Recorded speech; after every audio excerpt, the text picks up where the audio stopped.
Welcome to this custom-tailored deep dive. We're so glad you're here with us today. Yeah, thanks for joining us. We've got a really intense one today. We really do. Okay, let's unpack this.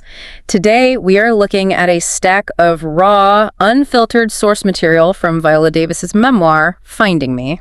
And I just want to say right up front, this is not your typical celebrity story. No, not at all. Usually, celebrity stories are like these polished, curated Instagram feeds. But these notes, they read more like an unvarnished crime scene photo that somehow, miraculously, turns into a masterpiece. Right, yeah. That's a great way to put it. The mission today is to explore the journey of a hero who was born into a world where she just did not fit in. We're looking at how she used this absolute crucible of extreme trauma, poverty, and racism, not just to survive, but to forge a path to artistic greatness. Yeah, and it's about the really messy, painful process of radical self-acceptance. Exactly. So let's start with the foundation, the minefield of Central Falls, Rhode Island. What's fascinating here is how the text makes this visceral distinction right away. Her family wasn't just poor, they were po. Right, po, without the O. Exactly. Yeah. It's a level lower than poor, it's a psychological weight, it's the 1-2 punch of crushing poverty and blackness in a place that was hostile to both. And the living conditions, they lived at 128 Washington Street. Which they literally just referred to as hell. Yeah, hell. And you can see why. They had no plumbing.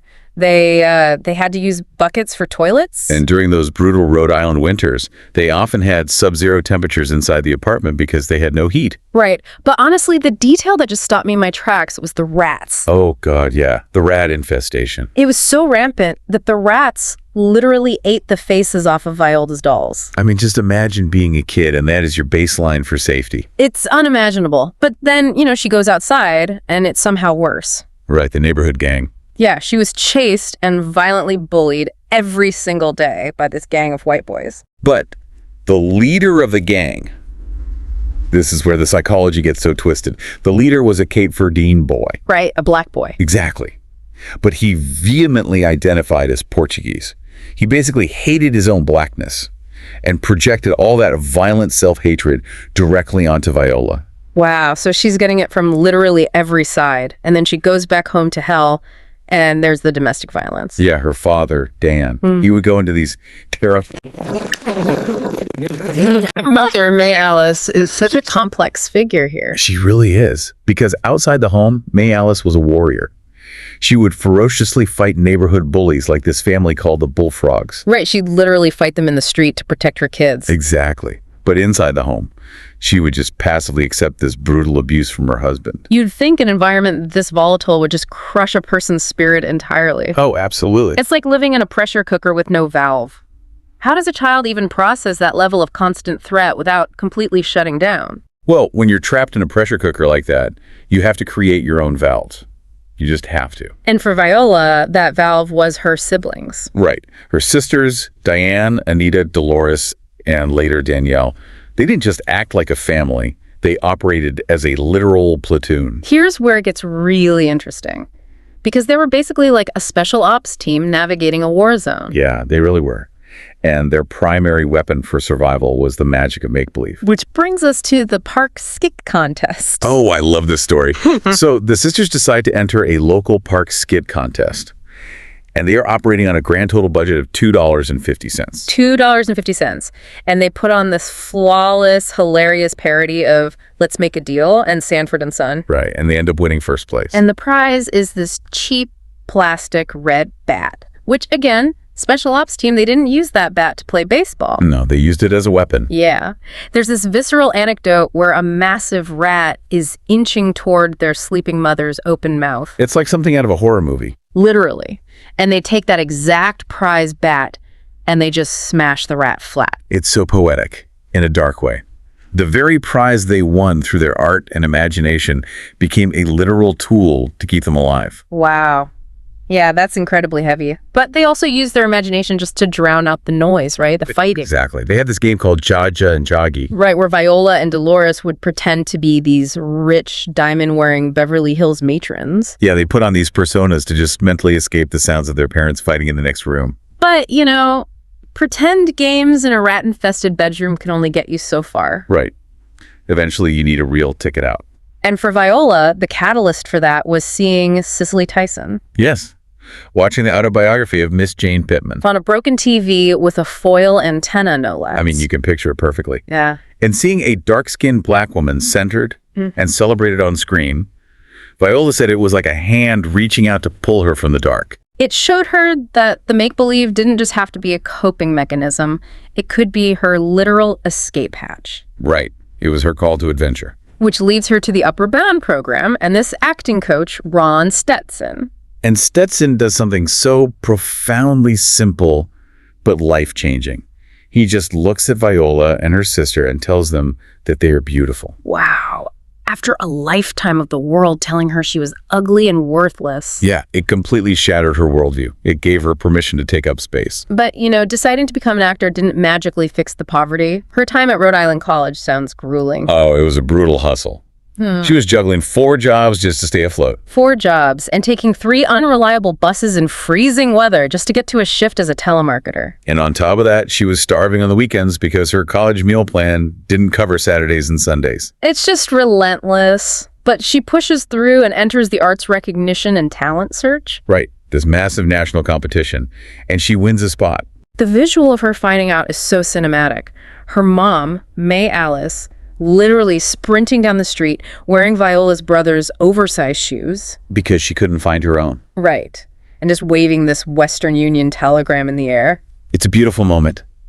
But if we connect this to the bigger picture, we have to look at what acting was actually doing for her psychologically. Okay, unpack that for me. Well, acting wasn't just a passion, it was an armor. An armor against her past. Exactly. She discovered that she could take all of this unprocessed trauma, all the rage, all the shame of Central Falls, and channel it into characters. Like when she played the prostitute in Hot L Baltimore, or Celie in The Color Purple. Right. She could scream and cry and access all that pain, and instead of being bullied for it, she received applause. Right. So what does this all mean for her identity? Doesn't that create a dangerous double life? Oh, incredibly dangerous. I mean, the audience is giving standing ovations to the mask, but the woman underneath is still desperately starving for acceptance. You nailed it. She was safely hiding her true, what she felt was her unworthy self, from the world. But you can't wear a mask forever, and that tension really reaches a breaking point when she gets to the absolute pinnacle of actor training. Juilliard. Yeah, Juilliard. And the culture shock is immediate. Total whiplash. I mean, she moves to NYC, and she's staying in director Susan Lawson's apartment. Which sounds like a nightmare.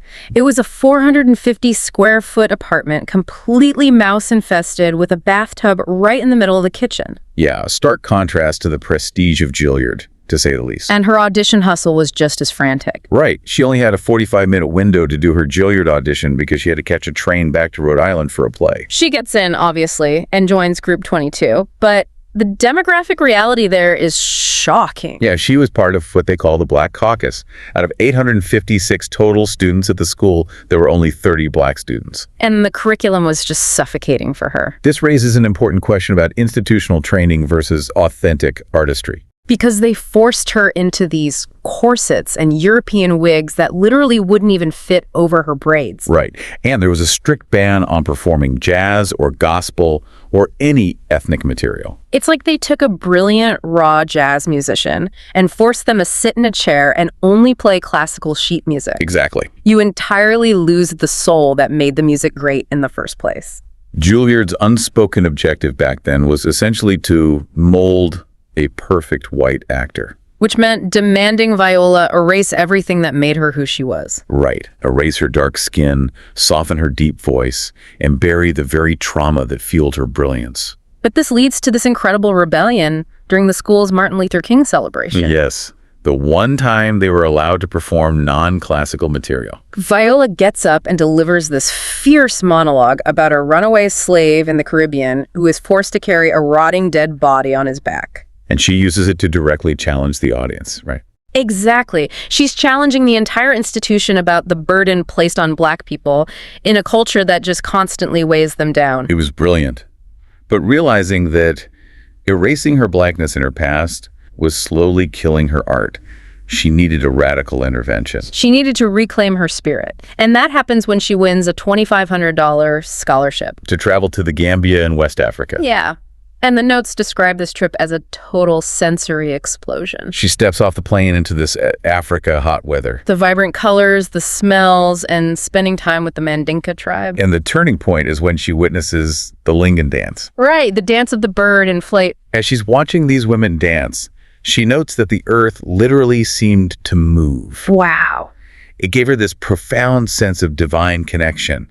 It completely validated her roots in a way Juilliard never could. It's like she finally exhaled. But, the ultimate realization doesn't even happen in Africa. It happens years later. In her therapist's office, right? Yeah. Her therapist points out that the terrified bedwetting 8-year-old girl from Central Falls wasn't a shameful secret. She wasn't something to be healed or hidden away. Exactly. She was a tough survivor who ran the hardest leg of the relay race to get Viola where she is today. I love that analogy. The hardest leg of the relay. Which really brings this all back to you listening to this right now. We all have cracked parts of our pasts. Yeah, we all have moments of deep shame that we try to outrun. Through overachievement or pretending or just trying to fit into these molds built by other people. So I'm going to leave you with a final thought to mull over today. Yeah, please do. What if the unsuccessful or broken parts of your history aren't things to be fixed? Or hidden or paved over with awards and accolades? What if you finally stopped running, looked at the empty space next to you on the couch, and invited that scared younger version of yourself to sit down and enjoy the life you've built together? Wow, that is definitely something to think about. Thank you all for joining us on this deep dive.